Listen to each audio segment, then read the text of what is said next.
organisasi kinerjanya lebih baik, yang mau diinginkan rencananya apa gitu kan.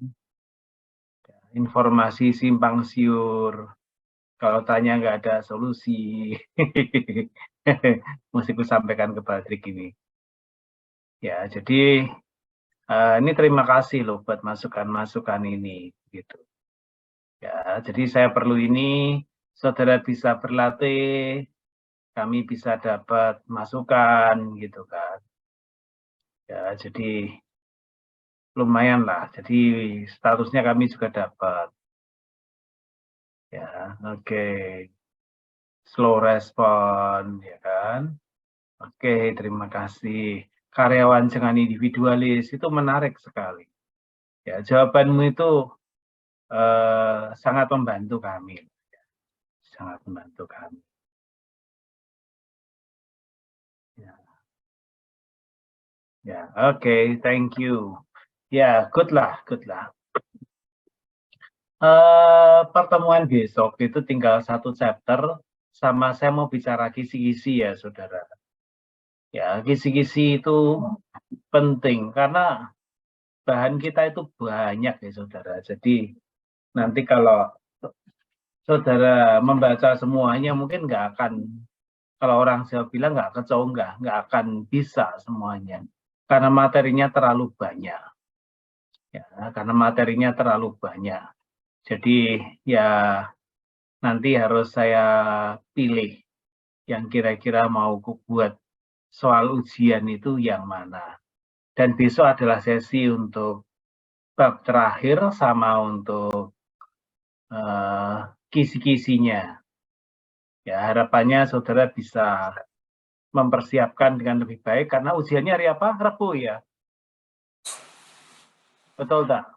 Iya Pak, Rabu Pak. Rabu ya kan. Kalau saudara boleh buka buku, boleh buka catatan. Ya toh, malah kalau saudara itu ibaratnya ada interaksi sama temannya ya boleh. Ya toh, enggak apa-apa kalau saya tuh. Cuman masalahnya jangan copy paste jawaban temennya. Karena jawaban itu akan diuji pakai Turnitin. Jadi Turnitin itu apa? Alat untuk ngecek kemiripan jawaban antar pekerjaan mahasiswa. Biasanya dipakai untuk menguji kemiripan tesis, kemiripan artikel. Nah, jawaban saudara akan diuji oleh Turnitin itu. Ya, jawaban saudara akan diuji oleh Turnitin itu. Jadi saran saya, kerjakanlah sendiri-sendiri. Saudara WA teman ini nomor 1 aku bingung gitu. Nah, kemudian temannya ngasih tips, gini loh caranya gitu. Tapi percayalah pada dirimu masing-masing. Percayalah pada dirimu masing-masing. Jangan kopas dari teman, jangan kopas dari internet, jangan menerjemahkan ke internet kemudian di kopas ke jawaban. Jangan, semuanya itu haram. Ya, jangan dilakukan semuanya itu. Nah, terus jawab kami gimana? Jawablah dengan kalimat yang kau rumuskan sendiri, yang muncul dari otakmu sendiri, gitu ya. Kalau saudara bisa melakukan itu, just deh. Pasti kemiripannya dengan temannya 0% dan nilainya pasti akan bagus. Oke, terakhir kemarin kita bicara soal strategi kinerja organisasional. Kita bicara... Pak, izin bertanya, Pak. Kan kita mendapat buku Pak di makul ini. Nah, untuk menjawab nanti soal atau soal ujiannya, kita bisa nggak menggunakan referensi dari buku yang lain, Pak? Terima kasih. Oh, boleh, boleh. Tapi harap diperhatikan ya, harap diperhatikan satu hal. Saya nggak akan pernah bertanya kinerja itu apa. Tetapi saya akan bertanya bagaimana kinerja itu bisa ditingkatkan. Misalnya loh ya, misalnya. Saudara itu saya minta mengasumsikan dirimu adalah manajer di KFC Seturan misalnya. Kalau orang Jogja loh ya. Kan semua pada pernah lihat ke situ. Toh? Nah, bagaimana dengan kondisi kayak gitu, kinerja bisa naik. Jadi jawaban itu akan lebih banyak ke aplikasi. Bagaimana konsep itu diterapkan untuk membuat organisasi menjadi lebih baik.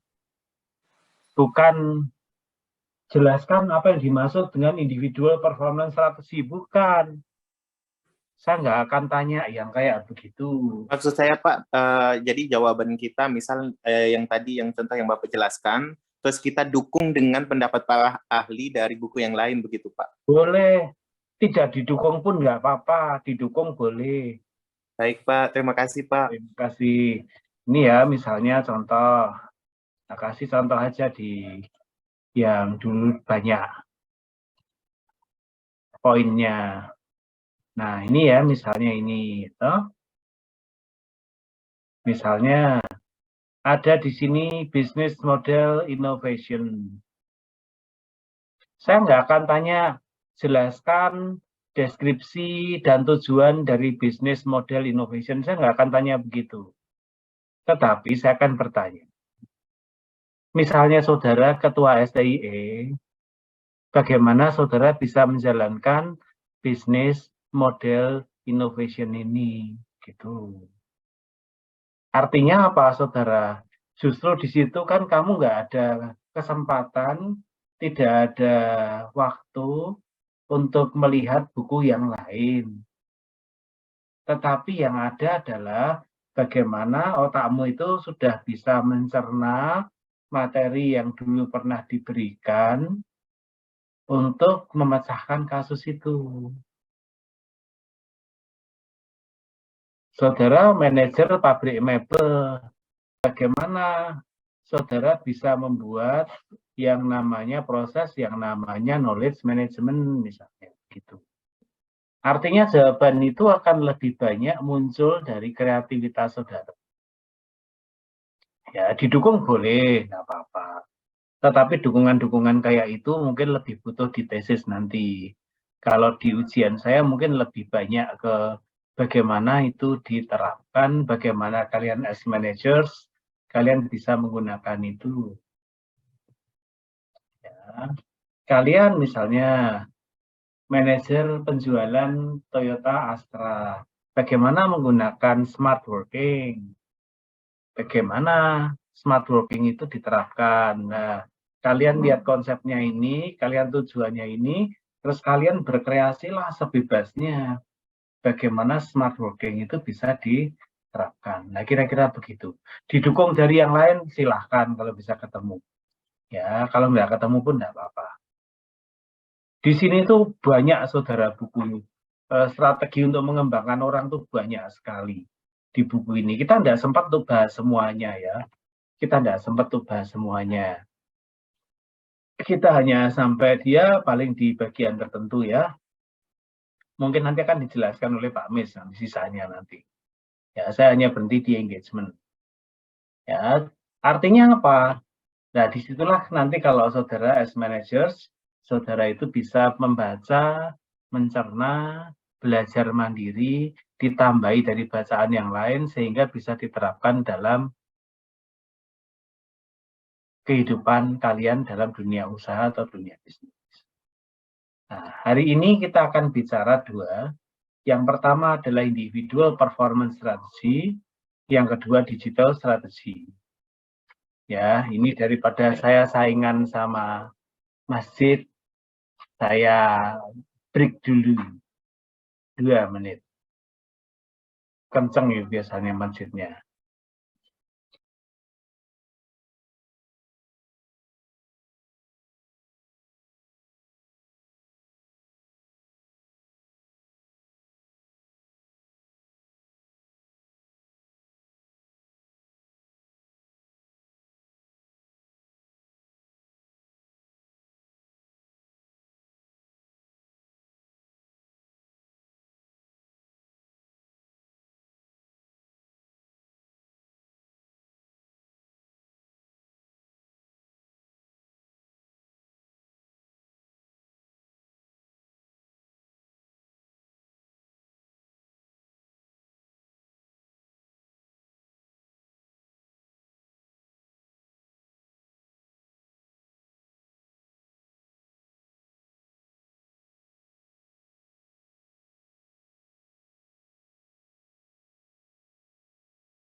Oke, masjid sudah selesai memanggili jemaahnya. Sekarang giliran saya masuk ke materi ini.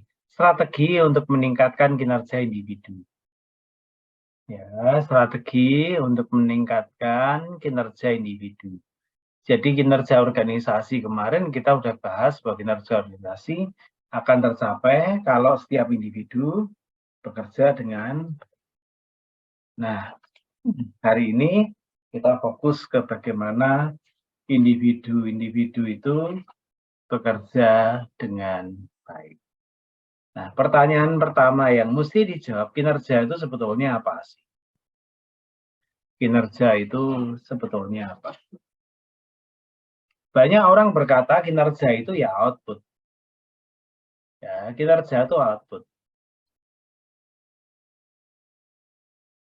Hasil dari suatu pekerjaan.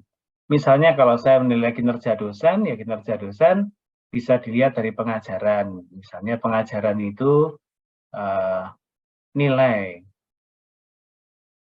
Ya toh nilai. Biasa dilihat dari nilai. Seberapa banyak mahasiswa yang tampak menguasai materi sehingga bisa dinyatakan lulus. Juga bisa dilihat dari sisi dosen itu menulis tahun berapa kali. Bisa juga dilihat dari pengabdian masyarakatnya berapa kali. Bisa pula dilihat seberapa sering dosen itu kasih training di tempat lain. Berarti dia ada rekognisi dari orang lain. Nah, jadi intinya itu ya output. Toh. Jadi apa yang bisa dihasilkan dari pekerjaan tertentu. Dengan istilah lain kadangkala disebut sebagai outcome. Ya toh? Outcome of work. Kalau saya itu kerja, pekerjaanku menghasilkan apa? Jadi kalau sales, ya sudah kamu bisa bikin berapa penjualanmu dalam bulan ini dinilai dalam rupiah. Nah, jadi itu. Karena pada dasarnya kenapa menilai dari sisi outcome of work atau output, ya karena pada dasarnya semua organisasi itu kan punya visi. Visi diterjemahkan jadi goals. Goals itu sasaran. Sasaran organisasi jadi sasaran departemen. Sasaran departemen diurai dari sasaran individu. Nah, itu ya tolong dipahami baik-baik. Jadi output ya, output. Tapi orang yang kedua berkata kinerja itu jangan omong hanya terkait dengan output dong, tetapi juga dari behavior-nya. Nah,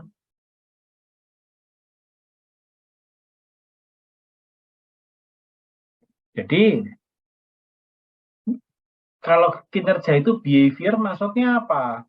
Yaitu behavior atau action yang relevan dengan pencapaian tujuan organisasi. Nah, artinya organisasi mesti ngelola orang mesti ada SOP, memastikan bahwa setiap orang itu bekerja sesuai SOP-nya, ya toh, sesuai mekanisme yang sudah ditetapkan. Nah, disitulah dianggap kinerjanya bagus.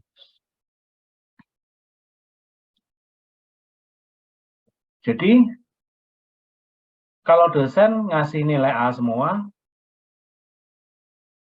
jangan diukur itu kinerja, no. Dosen tulisannya banyak, enggak mesti juga. Dia mesti lihat bagaimana dia perform di kelas, bagaimana perilaku dia saat mengajar. Itu. Ya, ini jadi telur sama ayam biasanya. Karena kadangkala di planet X gitu ada dosen yang di kelas ngajarnya pinternya luar biasa, tetapi dalam satu kelas saking pinternya itu dosen, mahasiswanya nggak ada yang lulus. Ya, saking pinternya dosennya, mahasiswanya nggak ada yang lulus. Ngajarnya jos, betul, tetapi mahasiswanya nggak ada yang lulus. Ya, tapi orang yang ini bilang, ya jangan gitulah.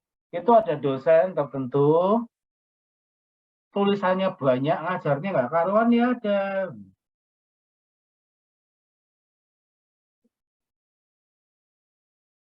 Ya,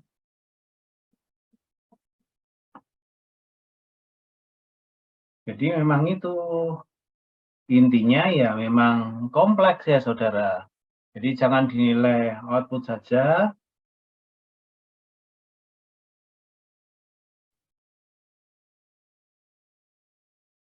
tapi jangan juga dinilai atas dasar perilaku saja, karena itu tidak sempurna.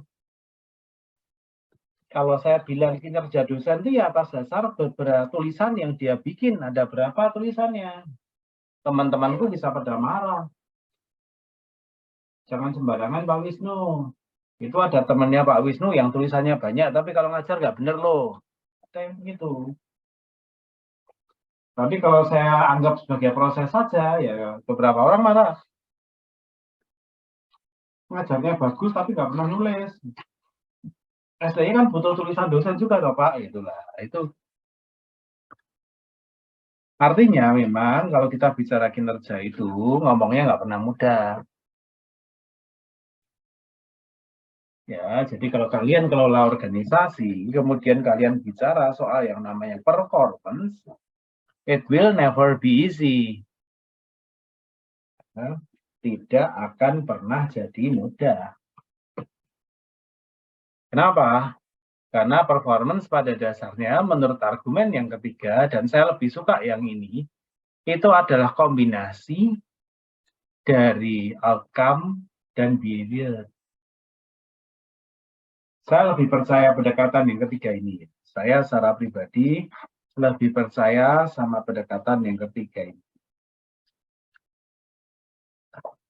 Kalau aku jadi manajer penjualan, saya nggak akan nilai karyawan saya itu semata-mata berbasis sales yang mereka hasilkan.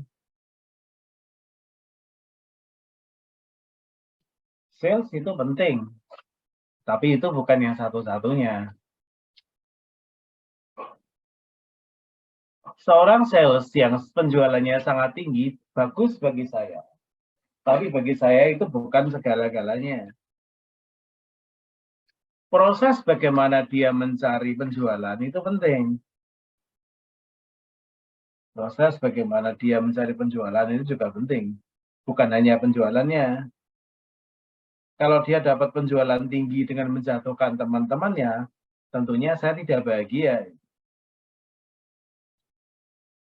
Kalau dia seorang sales mobil misalnya, atau sales asuransi,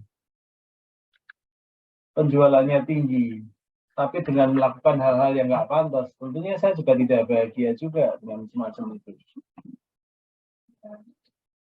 Ya, jadi kalau saya cenderung it must be combined lah. Ya, it must be combined. Jadi kita mengukur kinerja orang bagus, itu atas perilaku mereka yang bagus, dan juga ketercapaian atas hasil atau target yang ditentukan sebelumnya. Ya, paham itu baik-baik. Jadi, jangan hanya lihat pada result, lihatlah pada proses. Oke, saya stop dulu. Ya, saya stop dulu. Silakan kalau ada yang mau menanyakan sesuatu terkait sampai di sini.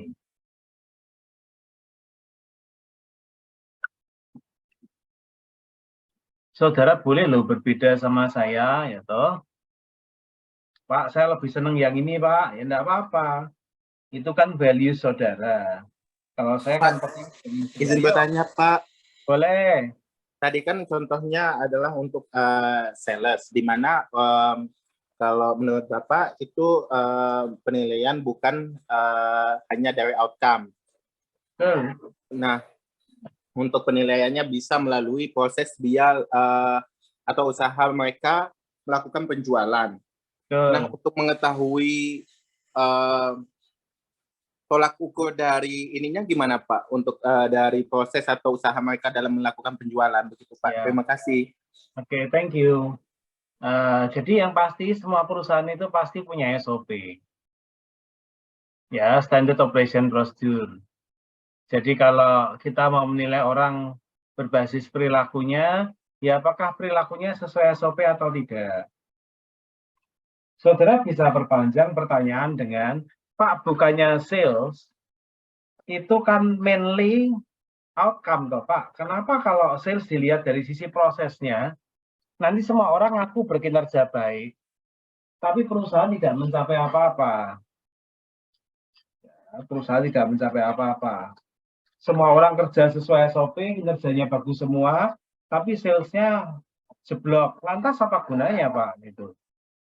Nah, disitulah saudara, tadi saya bilang itu kan kombinasi ya. Kombinasi antara perilaku dan outcome. Silahkan dibagi proporsinya, dan itu tidak mesti 50-50. Kalau sales, bisa jadi saudara mengukur kinerja atas dasar outcome dikasih bobot 75%. Perilaku 25%. Silahkan. Atau saudara punya persentase tersendiri, mau dipakai, boleh. Ya, jadi kembali ke situ. Baik Pak, terima kasih. Ya, thank you. Jadi berarti kita mengurangi turnover karyawan juga begitu ya Pak ya? Nah ya, intinya kalau karyawan itu kenapa perputarannya tinggi? Karyawan itu, ini ada yang tanya lewat chat ya, nanti saya akan jawab. Karyawan itu biasanya keluar, itu kan dengan berbagai alasan. Salah satu alasan orang keluar adalah di tempat lain digaji lebih tinggi. Nah, apakah semata-mata gaji? Kalau saya melihatnya tidak demikian. Karyawan itu keluar kalau dia tidak dihargai. Tidak dihargai itu bisa dalam artian gajinya kurang untuk kerjaan yang sangat besar, bisa juga kalau dia sebagai pribadi tidak pernah dihargai. Salah satu cara untuk menghargai karyawan adalah menilai kinerja mereka, kemudian memberikan kompensasi sepadan dengan kinerjanya. Tuh. Nah, kalau karyawan merasa diperhatikan, karyawan merasa didukung, dia nggak akan mudah kok untuk pindah. Karena orang kerja bukan hanya untuk duit.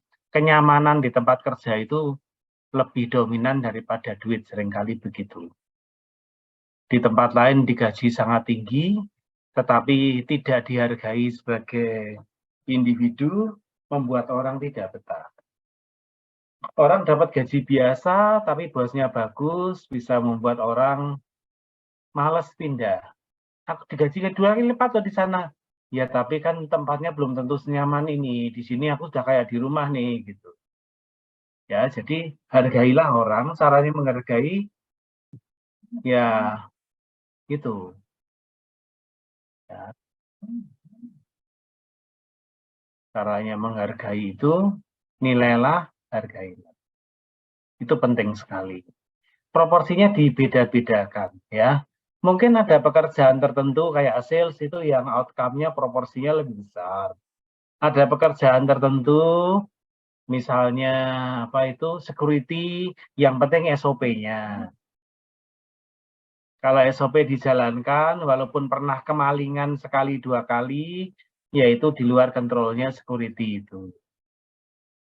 Ya, jadi itu contoh sederhana saja. Nah, menilai itu begitu dikombinasikan. Nah, ini ada yang bertanya lewat chat.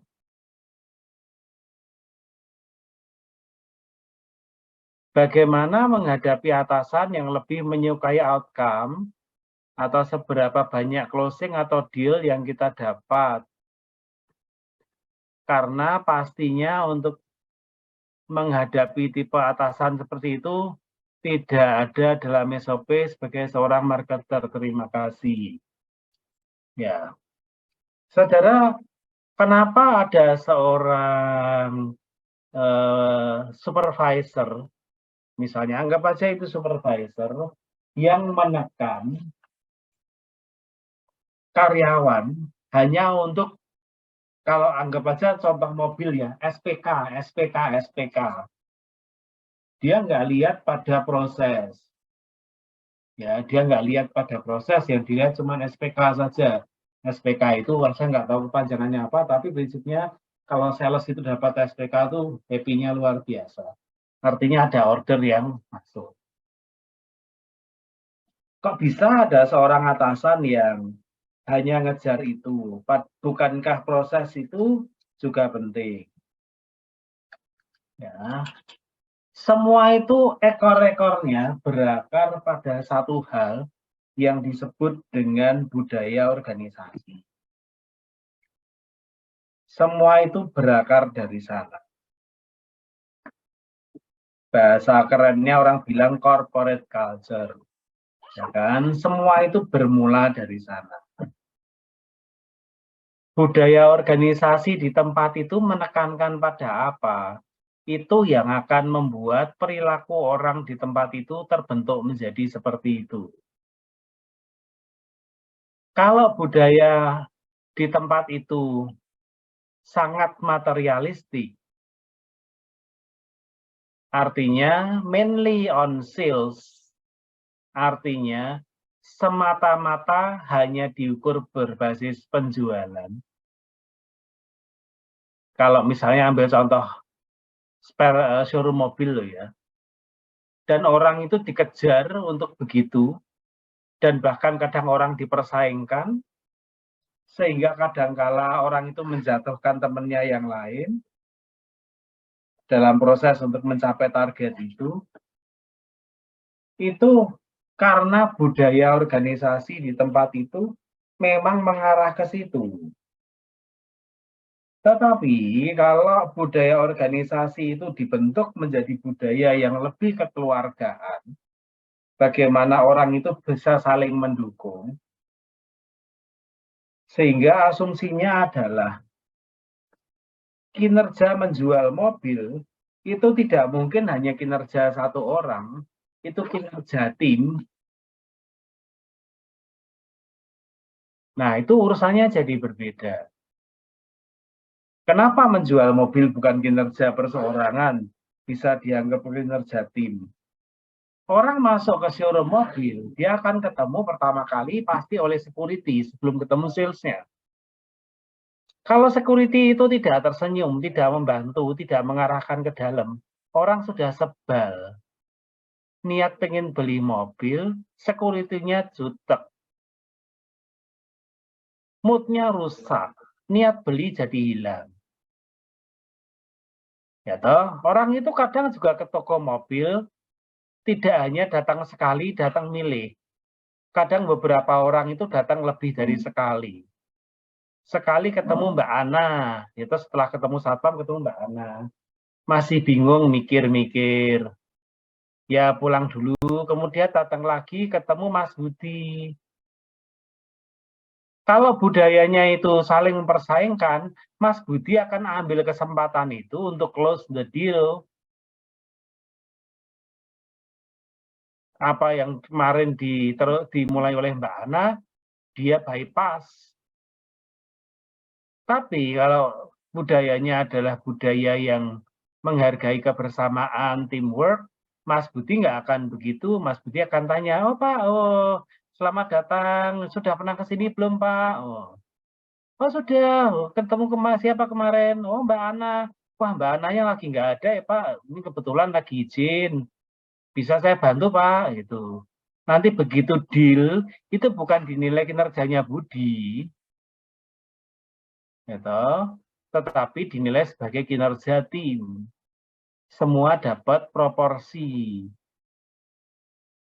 Satpamnya dapat proporsi kecil, Mbak Ananya kecil, si Mas Budinya karena dia yang close the deal, bujui sampai teken, dia dapat lebih besar. Enggak apa-apa begitu.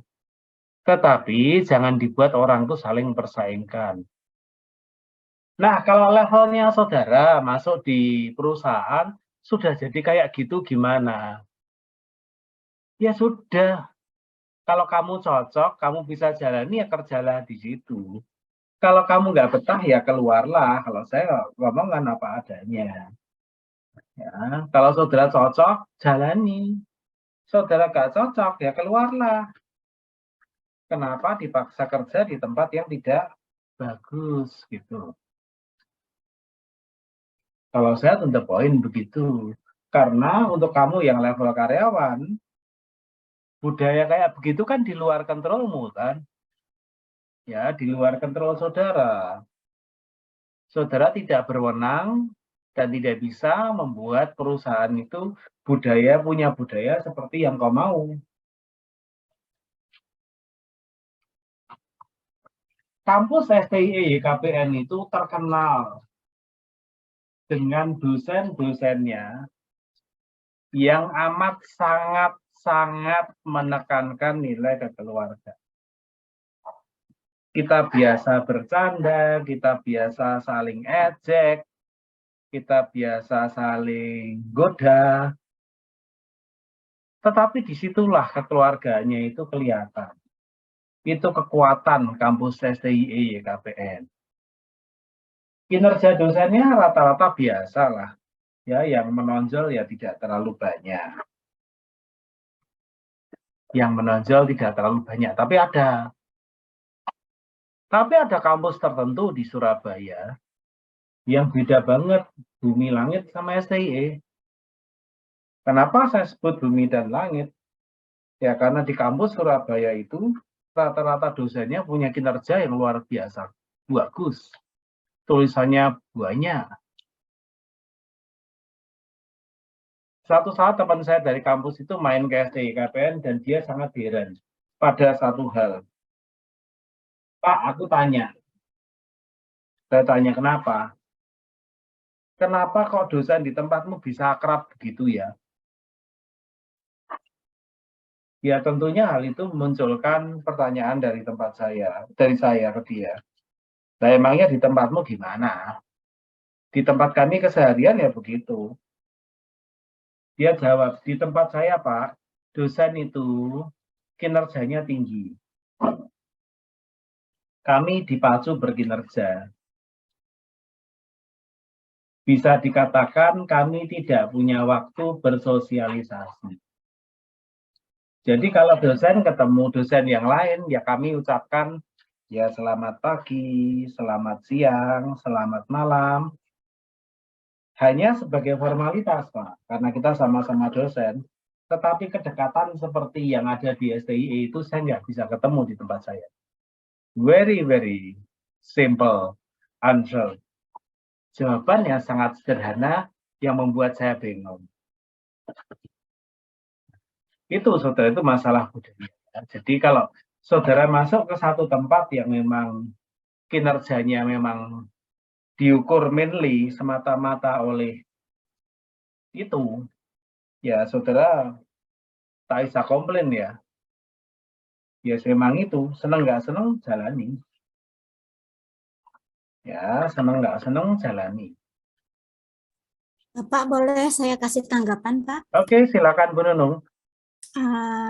Saya sangat setuju dengan performance as both outcome and behavior. Artinya kinerja itu kombinasi antara hasil pekerjaan dan perilaku. Karena saya sendiri pernah melakukan itu. Saya sebagai owner walaupun hanya punya karyawan 10 orang, tapi saya pernah melakukan hal seperti itu di mana ada beberapa karyawan saya itu kerjanya bagus, hasilnya juga banyak, tapi mereka itu selalu menggencet itu teman yang lainnya gitu dengan mengambil kerjaan teman gitu.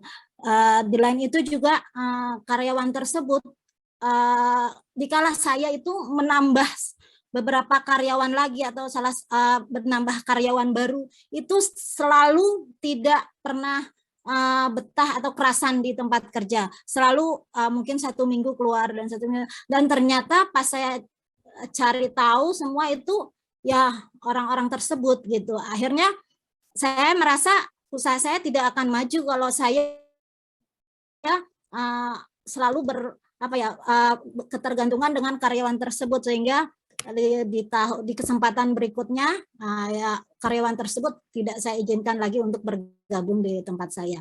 Jadi secara tidak langsung itu sudah saya jalankan Pak di keseharian usaha saya.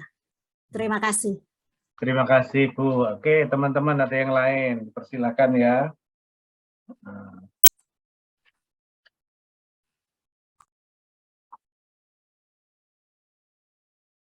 Mengelola orang itu beda dengan mengelola mesin loh saudara.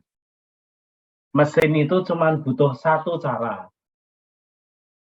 Ngikuti prosedur, tek, beres.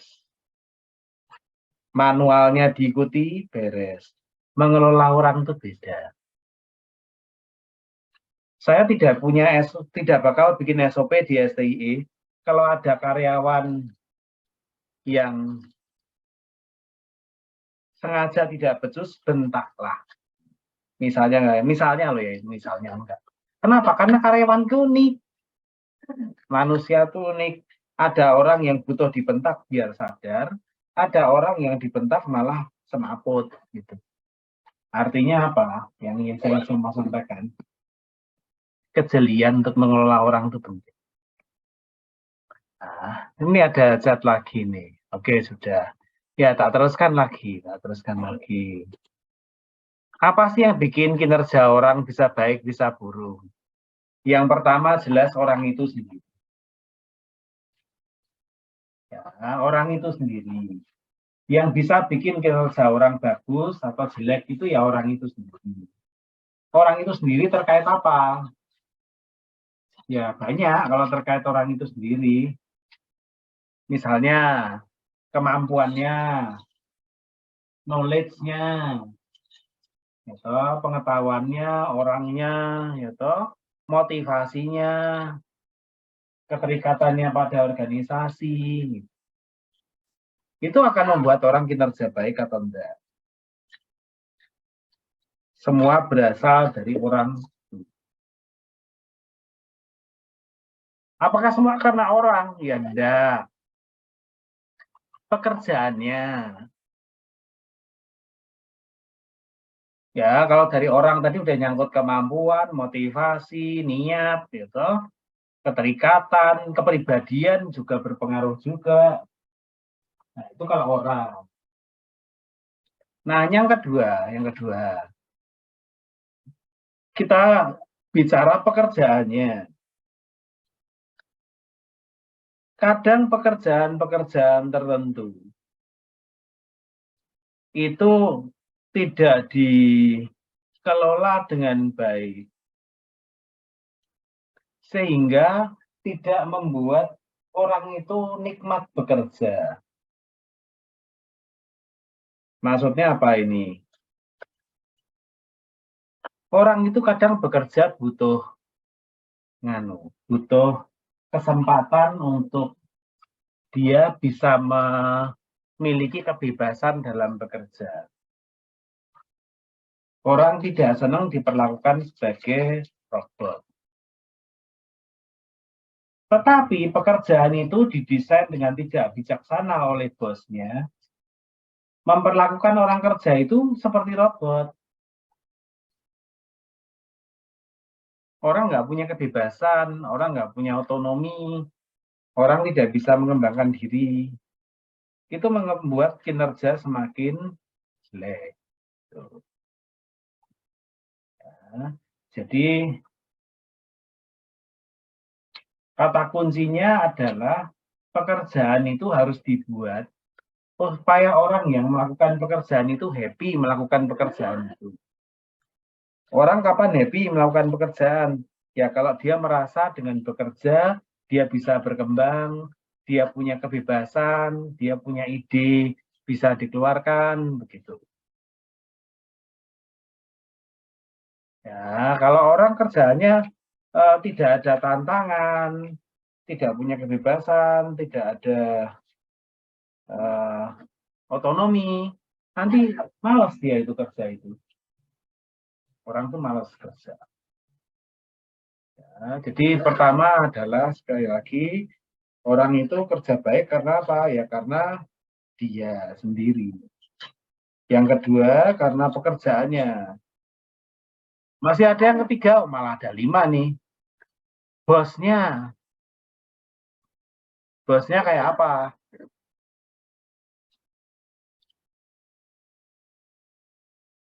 Seneng nggak seneng orang itu punya atasan di tempat kerja. Kecuali kau yang punya perusahaan loh ya. Seneng nggak seneng orang itu mainly punya atasan. Masalahnya tidak semua atasan itu kadang berperilaku baik sesuai yang kita harapkan. Ada atasan juga yang brengsek.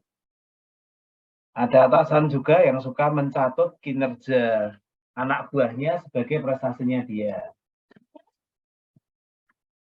Ya, jadi itu terjadi. Tidak usah kaget. Ya, kalau saudara masih punya pilihan lain, terus bosnya brengsek seperti itu, ya udah keluar saja. Kalau ada pilihan yang lain loh ya. Kalau nggak ada pilihan lain, ya berharaplah bosmu segera pindah atau segera pensiun. Kalau nggak ada pilihan lain. Emang kadang tidak semua orang punya pilihan seperti itu. Ya. Nah, bos yang baik akan membuat karyawan berkinerja baik. Bos yang brengsek membuat karyawannya malas kerja. Ya, pahami itu baik-baik. Saya enggak usah jelaskan detail, saudara udah ngerti. Pokoknya kalau bosnya nyebai gitu, ya sudah, ngapain aku kerja bagus, bosnya aja nggak beres kok. Terus yang kedua adalah rekan kerja. Tidak semua rekan kerja itu juga mendukung kita. Orang itu hanya bisa kerja bagus, semuanya indah, itu kalau dia udah di surga. Selama dia masih hidup di bumi, ya dia akan bertemu dengan berbagai ketidakidealan itu. Ya, selama dia masih di bumi, ya dia akan bertemu dengan berbagai ketidakidealan itu. Suka nggak suka, jalani aja, nikmatin aja. Nah, tuh. Kadang ada rekan kerja yang bagus, kadang rekan kerjanya juga tidak mendukung, kadang malah suka menjatuhkan. Ya sekali lagi, hidupmu di organisasi itu ya tidak dipengaruhi oleh rekan kerja. Tidak, tapi tidak semua orang bisa tahan kalau rekan kerjanya membuli dia senantiasa. Gitu.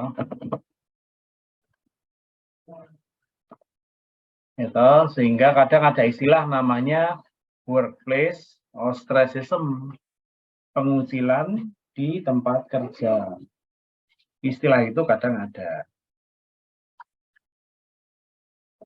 Nah, istilah itu kadang ada. Tidak semua orang pernah mengalami itu, tapi ya rata-rata orang mungkin dalam satu saat dalam hidupnya mungkin pernah mengalami hal yang tidak mengenakan seperti itu. Di tempat kerja tapi dikucilkan. Kemudian yang terakhir adalah organisasinya. Organisasinya.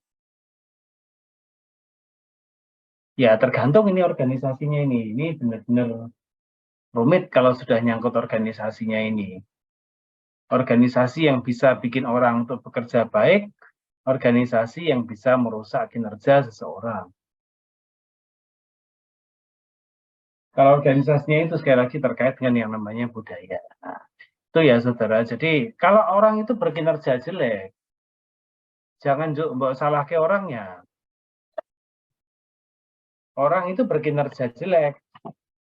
Cara paling bagus untuk mengatasinya, ya jangan ngobrol dulu. Interview dulu. Kok kinerjamu kurang sip ya, lu ada kendala apa? Kendalanya ya kamu Pak, bosku itu udah pernah ngajari nyalahnya terus gitu. Nah, malah saudara sebagai bos malah kena kan. Nah, tapi ya itulah saudara. Pahami bahwa kalau orang berkinerja jelek, bukan mesti kalau orang itu memang orang tidak baik. Orang itu bisa berkinerja jelek ya karena berbagai faktor gitu kan. Dia mesti pahami itu baik-baik. Oke, ya, saya stop dulu. Sebelum saya masuk ke bagian berikutnya, demo ditambahkan, di-sharingkan. Siapa tahu saudara punya faktor ke-6 gitu, yang bisa buat orang kinerjanya bagus atau enggak, karena baru 5 kan.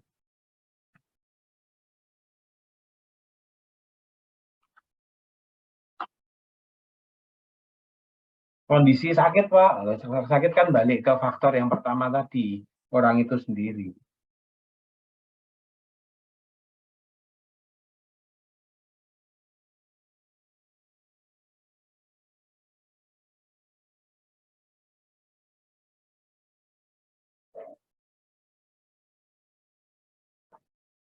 Ya, oke. Saya teruskan, nanti ngecat ya kalau ada yang punya kesulitan untuk paham. Nah, terus sistem manajemen kinerja. Nah, di sini ada sistem ya, saudara. Ada 5 kegiatan.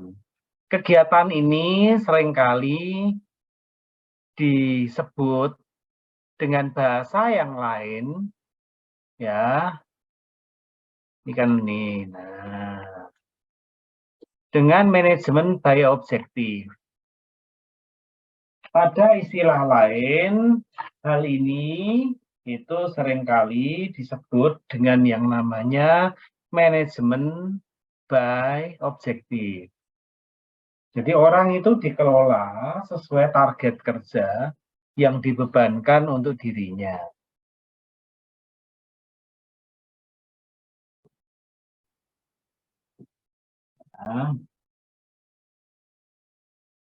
Nah, ini ceritanya. Yang pertama itu apa?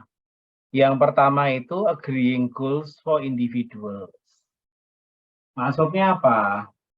Atasan itu mesti menetapkan target untuk setiap orang. Kenapa di situ ada namanya agreeing? Karena target itu ditentukan berbasis nego. 2 orang antara atasan dan bawahan. Seberapa penting hal ini? Nego. Di perusahaan yang tidak baik, atasan bisa marah-marah ke bawahan. Kamu tuh payah sekali, mencapai target segini aja nggak bisa. Mencapai target segini aja nggak bisa. Terus bisamu apa? Karyawannya dengan santai bilang, Pak, saya dulu kan sudah bilang ke Bapak, saya itu kemampuan saya nggak bagus. Bulan-bulan ini memang saya agak sering sakit. Saya sudah ngomong di awal loh Pak, saya nggak bisa mencapai target yang Bapak tetapkan. Bapak aja yang maksa ngasih saya target kinerja tinggi. Saya mampunya 6, Bapak maksa saya 9. Nah kalau saya mencapai 7, yang salah kan Bapak, bukan saya. Saya sudah ngomong bisanya 6, saya bisa mencapai 7. Tapi Bapak aja yang punya target nggak masuk akal. Maksa saya 9. Nah, itu terjadi di perusahaan yang jelek. Di perusahaan yang bagus, target itu berbeda antara orang. Namanya paket namanya MBO, Management by Objective. Pengelolaannya berbasis objektif, sasaran. Nah, artinya untuk satu orang sama yang lain itu berbeda. Nggak adil dong. Ya kalau duitnya sama, targetnya beda-beda, ya itu nggak adil. Ya, itu nggak adil. Ya, pahami baik-baik ya. Kalau targetnya beda, pencapaian beda, duitnya beda, itu baru adil. Yang lebih tinggi kasih duit lebih banyak. Gampang sekali begitu mekanismenya. Nah, yang pertama itu nego dulu ya, agreeing individual goals. Gitu. Kalau sudah dalam proses nego itu, ya toh, pastikan goals yang ditentukan oleh setiap orang itu cocok dengan strategi goals-nya organisasi. Meswanto misalnya bilang ke saya, Pak Wisnu, saya mau banyak target di PKM tahun ini. Saya banyak PKM, saya sering training, Pak. Saya dengan santainya bilang, ya kalau yuk mau menetapkan targetmu sendiri, cuman ngisi training, ya sudah cari kampus yang lain saja. Selama Bapak di STI KPN, kami menuntut Bapak punya training, ngajar, menulis. Kalau Bapak mau pindah kampus lain, silahkan. Artinya, walaupun Pak Mis itu punya target pribadi, saya mesti memastikan targetnya pribadi Pak Mis itu cocok, sejalan dengan targetnya organisasi. Saya nggak akan maksa Pak Mis untuk punya tulisan banyak. Karena dia mungkin bertalenta lebih di bagian training. Ya sudah trainingmu lebih tinggi. Menulismu jangan kurang gitu. Menulisnya sedikit saja enggak apa-apa. Artinya mesti ada balance. Nah, itulah yang harus dipahami baik-baik. Ya. Sudah clear toh nego, dipastikan bahwa target itu cocok dengan pencapaian yang direncanakan oleh organisasi, kemudian minta orang bikin rencana untuk mencapai targetnya. Ya sudah punya target, yo oke, silahkan. Sudah kita selaraskan dengan tujuan organisasi, clear. Tidak ada masalah dari situ. Nah, sekarang tahap berikutnya adalah yuk bikin rencana. Rencana untuk mencapai target yang kau tetapkan sendiri.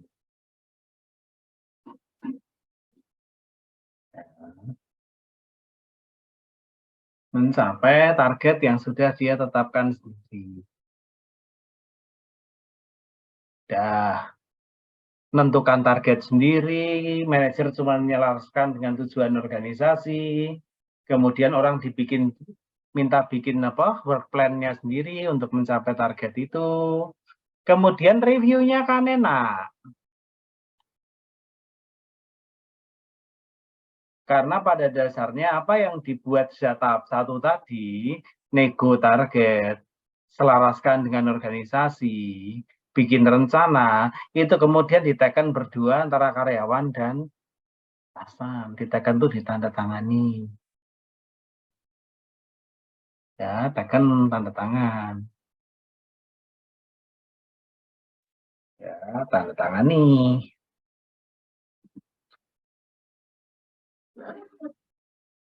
Nah, kalau sudah urusan tanda tangan jelas kan gampang ya mengevaluasi. Si bos mau marah juga gampang. Mau marahi karyawan pun enak sekali marahnya. Target lu bikin sendiri, rencana lu bikin sendiri. Sekarang lu nggak nyampe sendiri. Nah, terus mau gimana? Kan sederhana sekali. Ya, reviewing and progress kan begitu. Kemudian karyawannya bilang, Pak, sorry, ternyata saya ada kendala ya Pak. Pak, kendalanya ini Pak, kemampuan saya kurang. Ya sudah, di set program pelatihan. Artinya, semua berujung bahwa organisasi itu mengembangkan kemampuan karyawannya. Tuh, saudara. Ya, semua itu berujung di situ.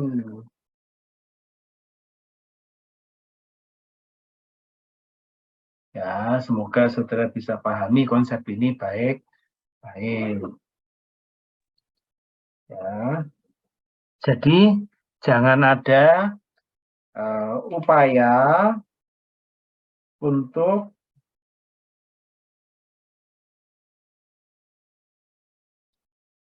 selalu menganggap segala sesuatu itu berjalan otomatis jadi baik. Enggak. Segala sesuatu basisnya adalah rencana. Segala sesuatu itu berjalan basisnya rencana. Nah, kalau mau ngelola kinerja orang, ya sudah. Sederhana sekali. Ya, sederhana sekali. Nego. Kalau sudah nego, ya toh, bos mesti memastikan bahwa apa yang dilakukan, ditargetkan, itu cocok dengan harapan organisasi.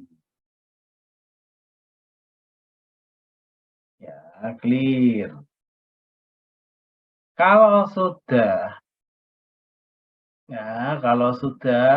individu itu diminta buat rencana kerjanya sendiri-sendiri.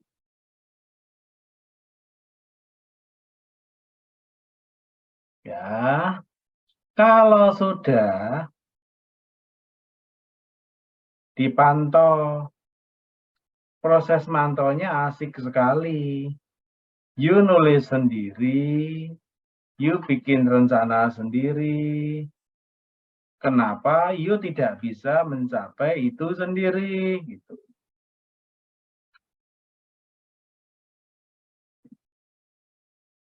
Ya, sederhana sekali sebetulnya.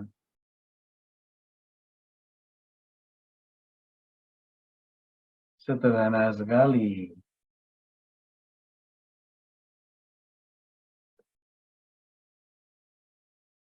Nah, sederhana sekali.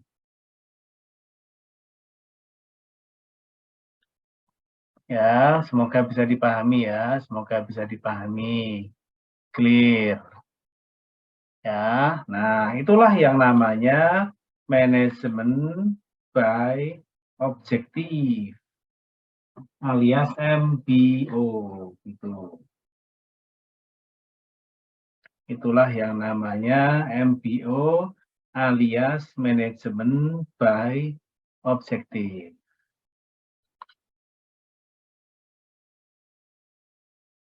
Ya, oke. Semoga saudara bisa paham itu baik-baik. Oke, saya stop dulu. Silahkan kalau ada yang mau menambahkan atau menanyakan sesuatu.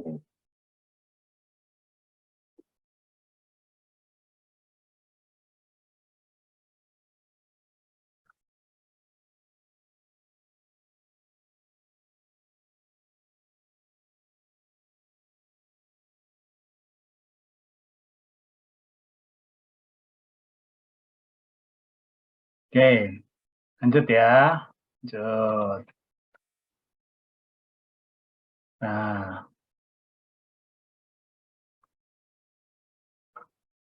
kalau digambarkan dengan siklus yang lain, ya kan, semuanya itu ada digambarkan di bagian itu.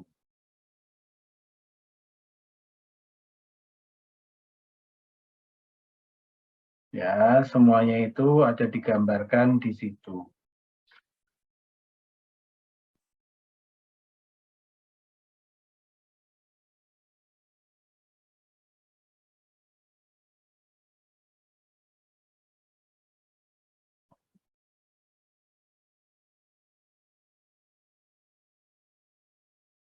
Apa toh yang sudah lihat di situ?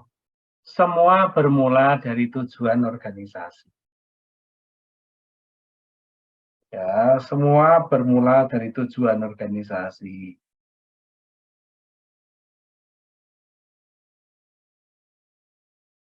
Nah, dari tujuan organisasi itu kan kayak ada penyelarasan loh tadi, orang dengan tujuan organisasi, kemudian planning, rencana, performance planning, performance agreement. Ya, ya saya tadi sebut dengan manajemen by objective.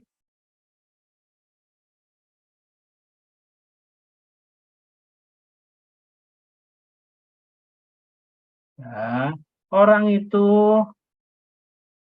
menentukan targetnya. Ya, orang itu menentukan targetnya.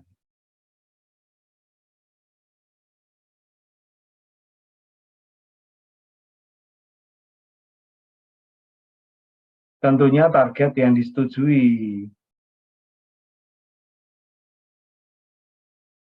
Ya kan? Kemudian dia bertindak. Dia menjalankan rencananya.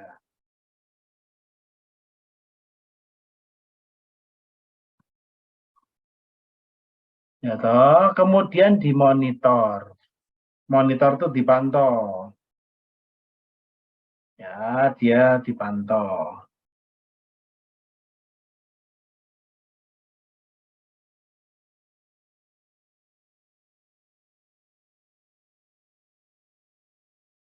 Ya, dipantau ya, clear, dipantau. Cocoke rencana sama yang dicapai. Kemudian review. Review itu nomor satu apa toh? Dialog. Kalau orang bagus kinerjanya ya dipastikan gitu kan. Wah bagus ya kinerjanya, apa yang bisa buat kinerja kamu bagus sih gitu. Kalau kinerjanya orang jelek tanya dulu, jangan marah dulu. Ya, jangan marah dulu.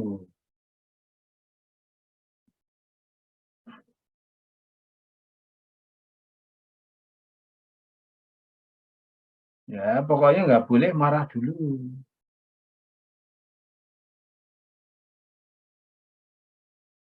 Ya, marah tuh urusan nanti.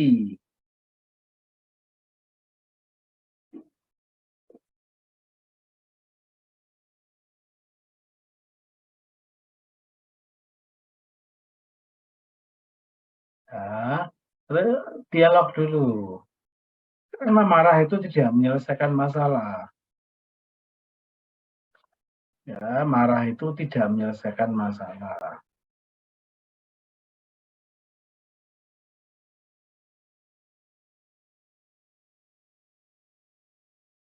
Oke, nah semoga dipahami baik-baik.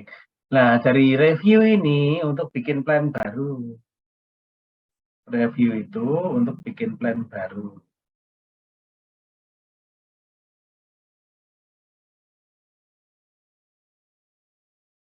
Ya, semoga sudah bisa paham dengan baik. Review itu untuk bikin plan baru. Maksudnya bikin plan baru adalah apapun kelemahan yang di masa lalu itu diatasi, diperbaiki, gitu maksudnya.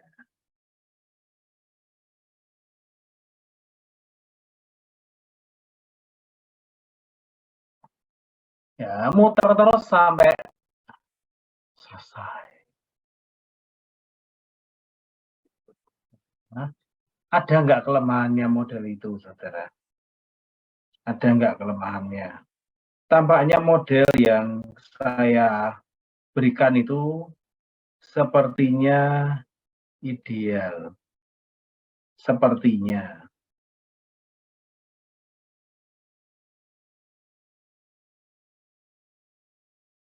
Ya, tapi tidak seideal itu juga. Ada kelemahannya juga.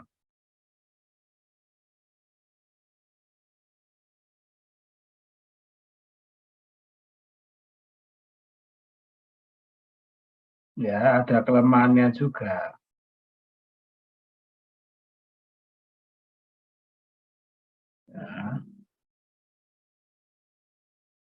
Kelemahannya di mana?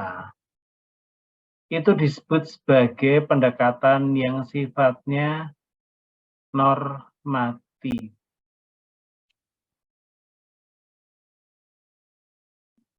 Normatif ya kudune yang ngono kuwi gitu loh.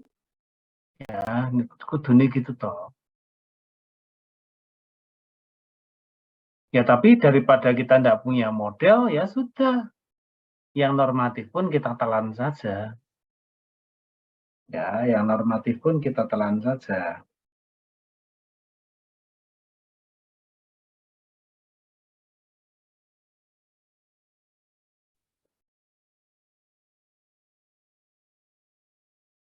Ya, yang normatif pun kita telan saja. Ya sudah, tidak apa-apa. Itu ya, saudara, tolong dipahami baik-baik. Oke. Terus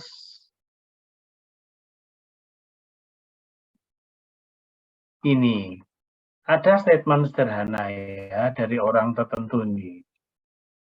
Dari orang tertentu namanya Duncan. Masalah dari performance management itu bukan pada niat, tetapi pada pelaksanaannya. Nah, ya sama seperti saudara itu dan juga saya. Kadang kita punya niat bagus, niat yang gimana gitu. Ya, kadang kita punya niat tertentu, tetapi niat itu tidak berjalan sekuat niatnya. Jalannya sesukanya, gitu kan. Masalahnya di situ. Ya, kenapa niat itu tidak berjalan seperti yang diniatkan? Ya, biasanya lah kalau orang itu kerja tanpa komitmen yang kuat, kemampuan tidak ada, tidak bisa memahami kondisi, dan banyak hal lain, termasuk diantaranya birokrasi.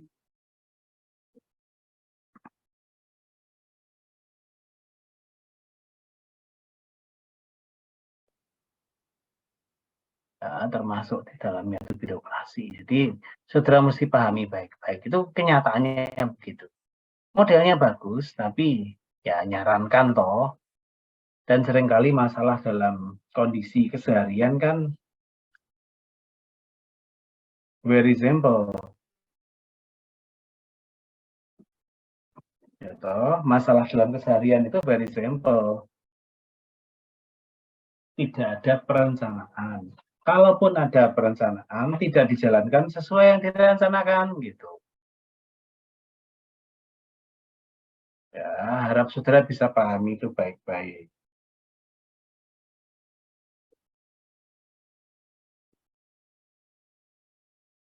Ada perencanaan itu baik, tapi lebih baik kalau perencanaan itu dilakukan. Nah, yang sering kali terjadi adalah tidak ada perencanaan, itu lebih kacau lagi. Oke, saya teruskan lagi.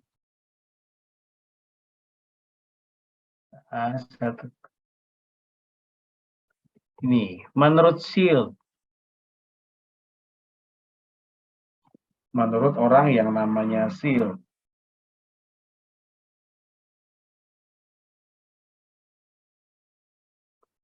ill-chosen, badly designed, poorly implemented performance management scheme. Ill-chosen ini salah arah. Badly designed, didesain dengan keliru.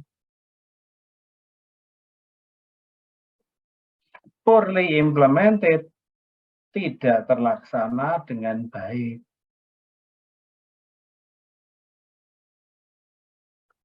Nah, hal-hal jelek itu menyatu, membuat kinerja menjadi ambiar. Gitu. Hal-hal jelek itu menyatu, membuat kinerja menjadi ambiar.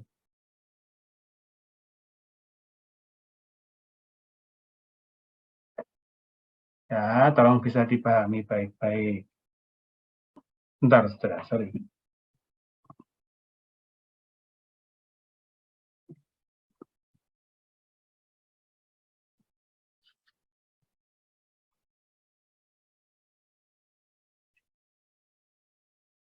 Ya, tolong bisa dipahami baik-baik.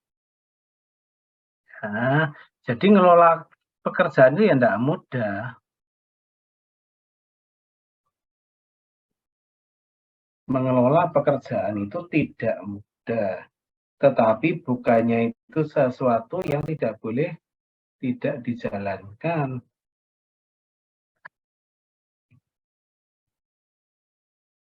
Harus dijalankan. Ya, itu. Oke, saya pindah ke bagian berikutnya. Jadi ini ada istilah namanya reinventing performance management.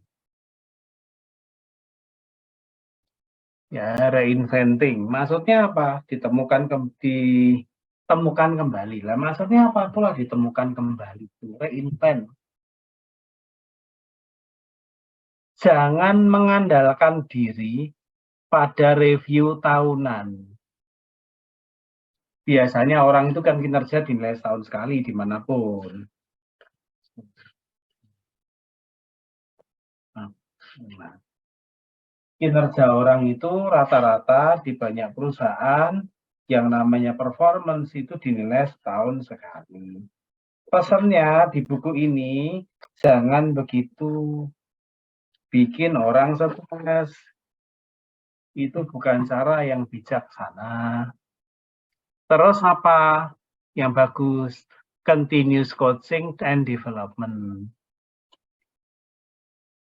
Kalau mau dikawinkan dengan tadi, dengan MBO, ada nego. Selaraskan dengan tujuan organisasi, ya kan? Suruh bikin plan, terus dimonitor. Nah, sambil memonitor, itu juga sambil di coaching, dilatih. Orang harus diajari bagaimana melakukan sesuatu dengan baik. Kalau dia tidak mampu, diajari. Kalau salah, dibetulkan, gitu ceritanya. Walaupun hal ini sederhana, tapi ini disebut dengan reinvent. Kenapa disebut reinvent? Karena jarang perusahaan melakukan itu. Senangnya perusahaan ya setahun sekali, sebulan sekali, 3 bulan sekali.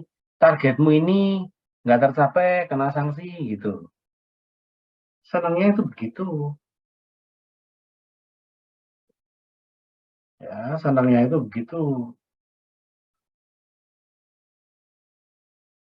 Maka diajarinya jangan begitu.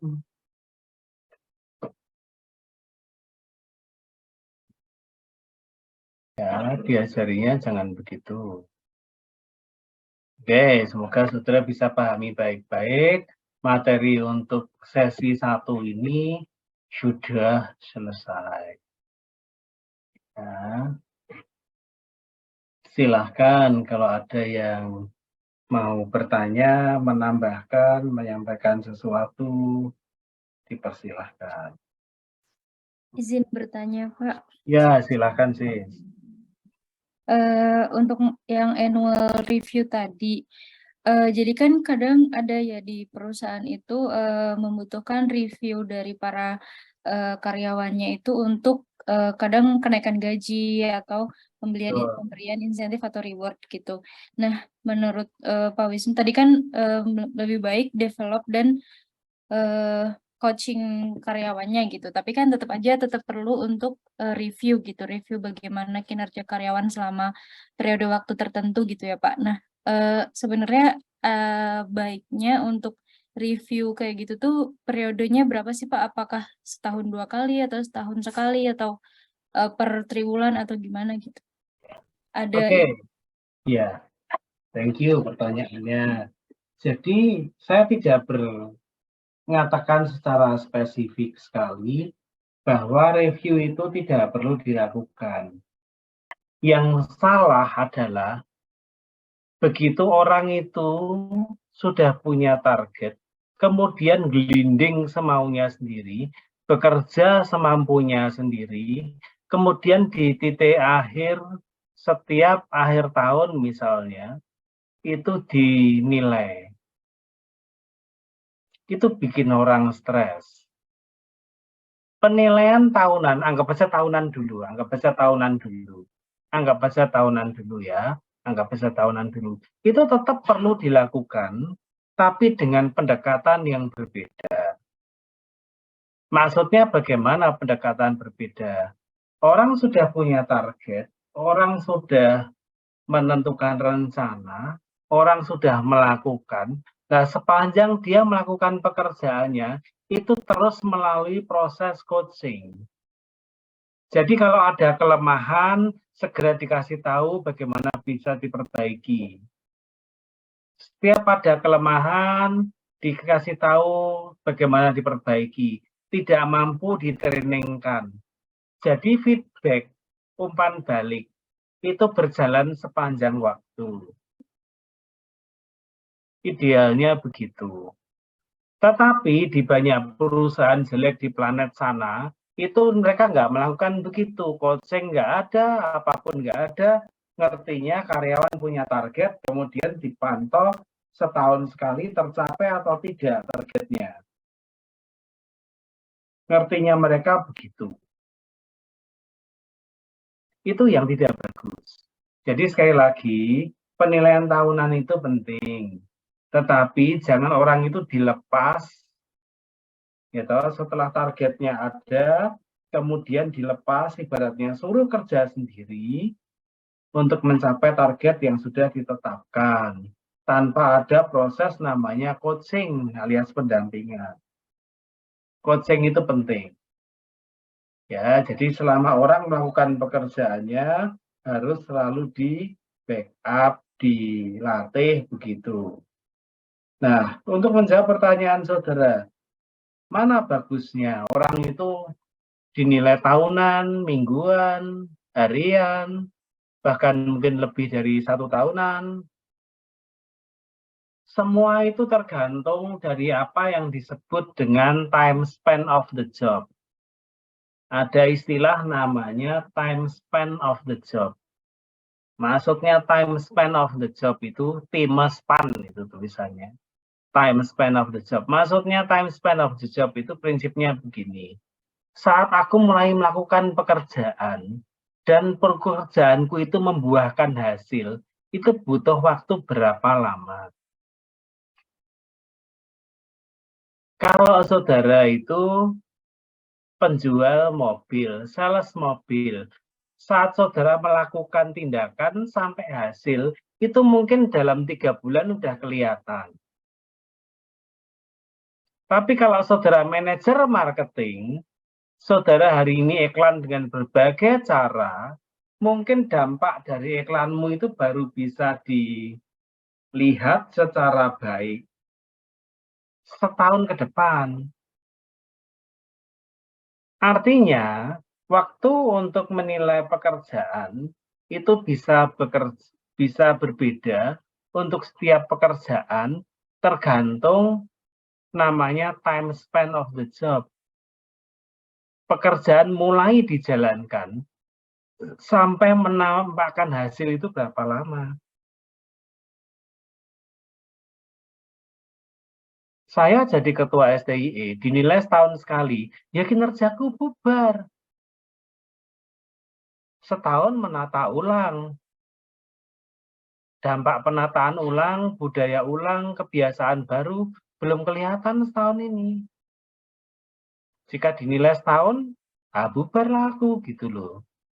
Karena saya butuh untuk membuat program, mengubah banyak hal itu baru tampak 2-3 tahun ke depan. Pekerjaanku baru bisa dilihat.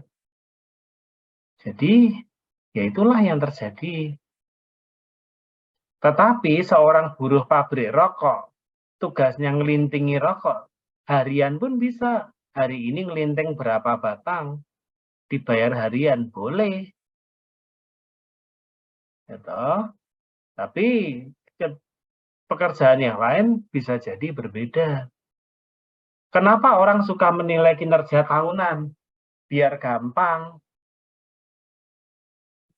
Asal tiap bulan November itu adalah bulan penilaian kinerja, nanti Desember bagi bonus. Kenapa setahun sekali? Biar mudah, secara administrasi gampang. Tetapi itu bisa bikin orang stres. Apalagi kalau pekerjaannya itu belum bisa tampak hasil ya dalam waktu 1 bulan. Bu Nunung punya manajer produk di kantornya, kerjaannya nyiptakan produk baru. Produknya baru di launching bulan Agustus, sudah dinilai kinerjanya bulan November. Ya jelas jelek kinerjanya, wong produknya baru berapa bulan, belum dikenal masyarakat, gitu kan. Nah, kalau mau menilai begitu terlalu cepat, gitu misalnya. Jadi mesti perhatikan benar sama yang namanya time span of the job.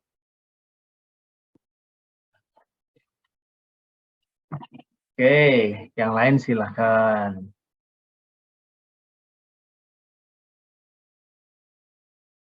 Ya, oke. Kali ini saya nggak ngasih tugas ya, saudara. Cuman saya ngasih break.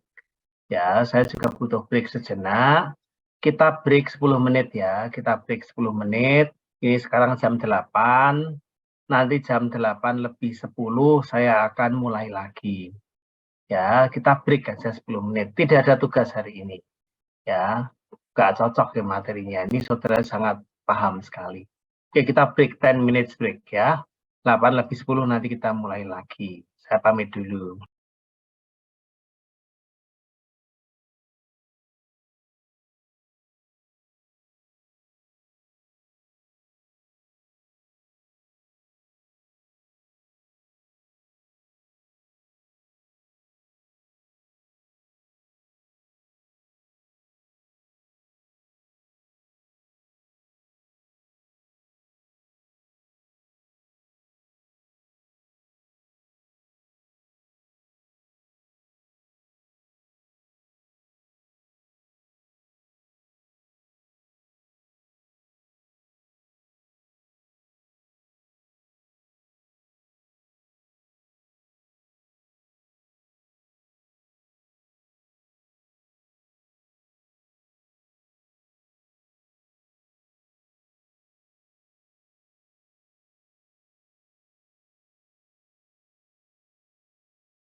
Oke, saya sudah kembali lagi. Ya, butuh break sebentar.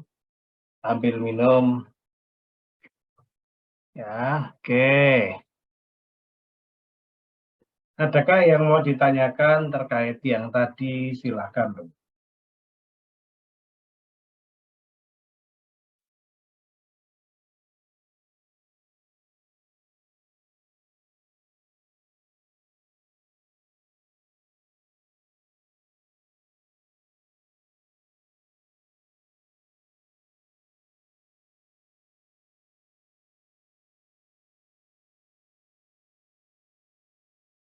Oke, not yet. Oke, saya lanjut ya.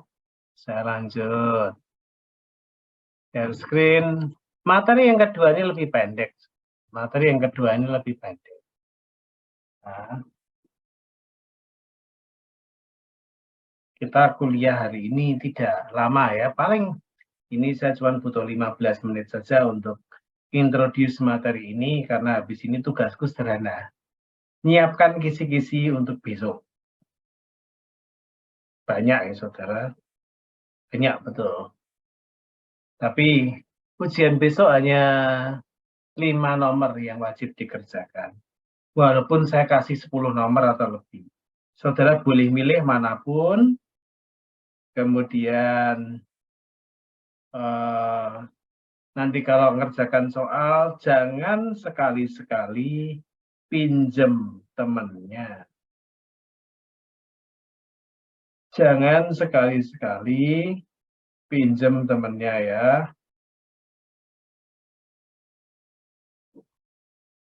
Jangan sekali-sekali copy paste ke temennya. Tidak baik.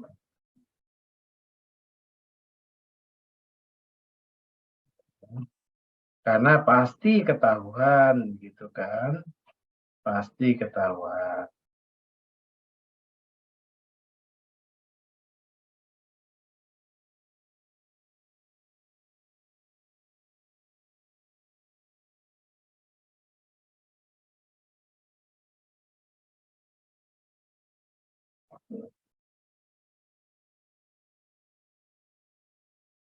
Kan? Nah, kita bicara digital strategy for people management. Gitu. Kita bicara digital strategy for people management. Saudara sekarang sama-sama ngerti bahwa yang namanya teknologi itu kan berkembang dengan sangat cepat. Teknologi itu berkembang dengan sangat cepat. Ya. Pertumbuhannya itu kadang di luar perkiraan orang saat ini. Nah, perkembangannya itu di luar perkiraan orang saat ini. Kecepatannya sangat tinggi. Kecepatannya sangat tinggi. Nah, kalau saudara mengembangkan orang, ya pakailah teknologi itu. Kalau saudara mau mengembangkan orang, pakailah teknologi itu. Saudara nggak bisa lepas kok dari teknologi. Ya. Jadi bagaimana saudara bisa menggunakan teknologi ini dengan baik, itu penting.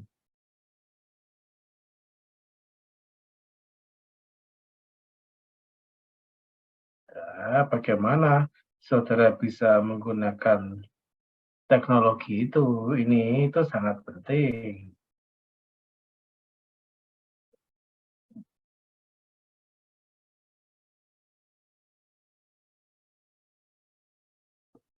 Ya, jadi dengan kata lain, saudara, ada sekarang istilah namanya ISRM. Jadi bagaimana Human Resource Management itu berbasis elektronik.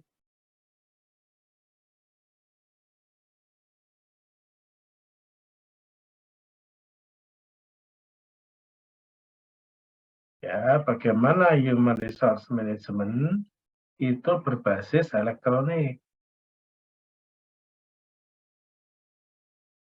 Saudara mesti perhatikan itu baik-baik. Tidak ada satupun yang bisa jalan optimal tanpa teknologi. Ya, kalau mau dilihat detail ya, saat ini beberapa perusahaan itu masih ada di fase 1 dalam penggunaan teknologi untuk pengembangan sumber daya manusianya. Fase 1 itu apa? Fase 1 itu adalah fase saat teknologi itu digunakan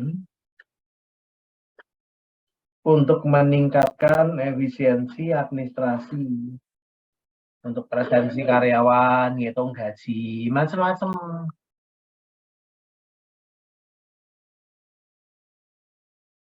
Ya, fase 2, beberapa organisasi sudah sampai ke sini.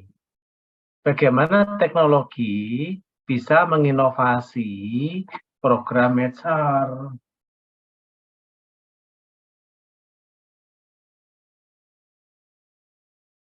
Yang ketiga, bagaimana teknologi itu bisa menunjang yang namanya knowledge management, alias bagaimana teknologi itu bisa deliver informasi.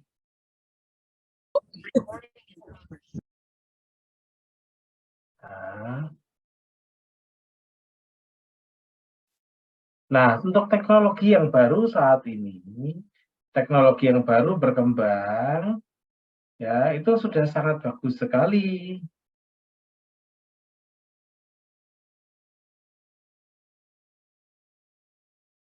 Teknologi yang baru berkembang saat ini, itu sangat bagus sekali.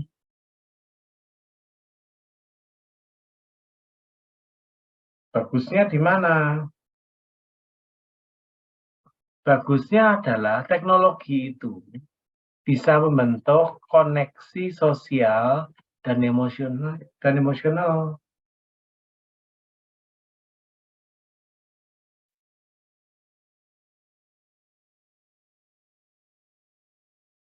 Ya, teknologi itu bisa membentuk koneksi sosial dan juga koneksi emosional. Saudara mesti pahami itu baik-baik, sehingga membuat koneksi itu jadi indah. Nah, kalau saudara kenal yang namanya Enterprise Resource Planning, itu ada program Enterprise Resource Planning itu namanya SAP, System Application and Product in Data Processing, tepatnya begitu. Sebetulnya isinya apa toh SAP itu? SAP itu isinya sederhana pada dasarnya. SAP itu isinya adalah bagaimana perusahaan itu bisa terintegrasi. Modulnya banyak, antara lain Human Resource Management. Beberapa perusahaan menggunakan SAP itu untuk berbagai kepentingannya masing-masing.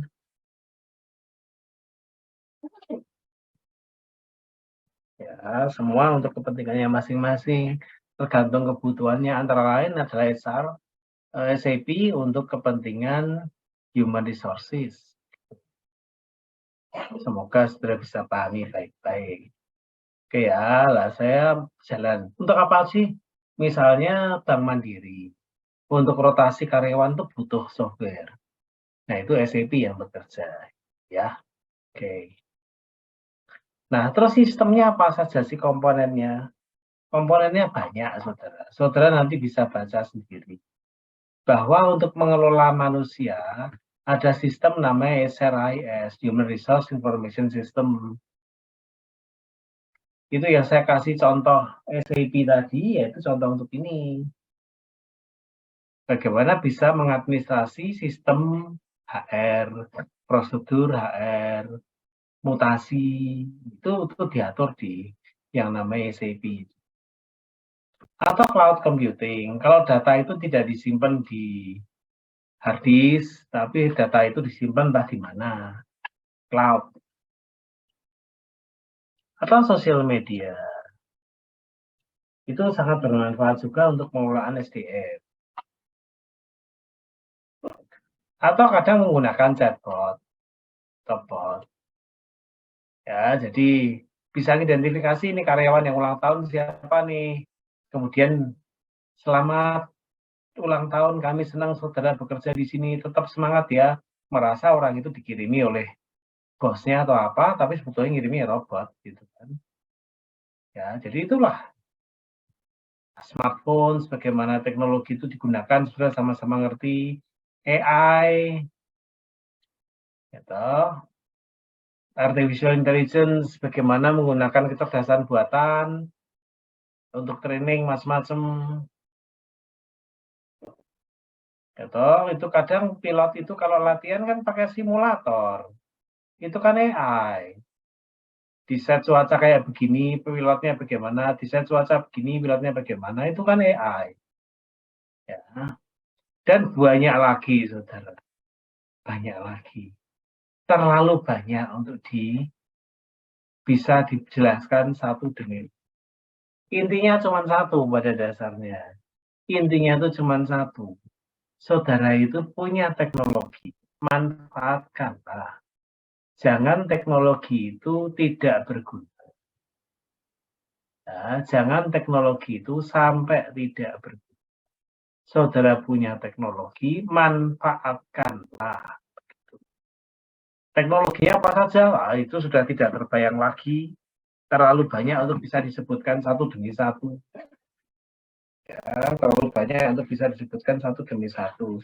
Tapi intinya teknologi itu ada, tersedia, siap diambil, ya toh, istilahnya ready to grab gitu. Dan saudara bisa pakai. Ya, itulah saudara. That's all for today. Hari ini saya sampai di sini dulu, tidak sampai di puncak gunung. Ya, di puncak gunung jam 9 lagi gitu. Nah, oke, adakah yang mau menanyakan sesuatu? Dipersilahkan.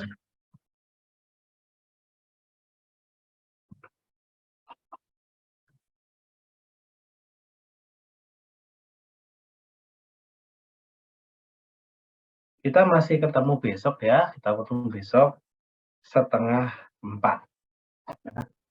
5:30, bukan 6:30 karena 6:30-nya mau dipakai Pak Niko. Jadi saya harus menyerah, saya ambil yang 3:30. Gitu. Oke, jadi besok 3:30 saya akan mereview, memberikan kisi, masuk ke materi yang terakhir, sama memberikan itu, itu istilahnya kisi-kisi, mana yang perlu dipelajari. Biasanya kalau saya kasih kisi-kisi itu, saya memberinya malah soal, kayak soal ujian, itulah ada banyak gitu. Nah, kemudian saudara yang masih punya pertanyaan, tidak bisa ngerjakan, tanyalah di situ. Nanti pada waktu ujian, saudara nggak punya kesulitan lagi. Oke, sampai di sini ya. Selamat malam. Selamat malam, Pak. Sehat selalu. Pak, sehat Malam, dulu ya. Mbak. Terima kasih. Sehat selalu. Terima kasih.